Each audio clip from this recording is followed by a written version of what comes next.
Hello everyone, welcome to this video, and in this video I'm going to show you how you can disable sound effects over on the Quizlet app.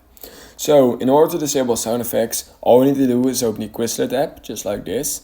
And once you've done that, what you need to do is go to the bottom right corner of your screen and click on Profile right here.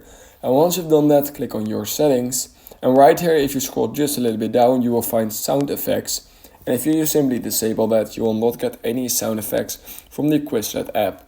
So that's all you need to do. If you learned something in this video, then please consider liking this video and subscribing to my channel. And I hope I will see you in my next YouTube tutorial video.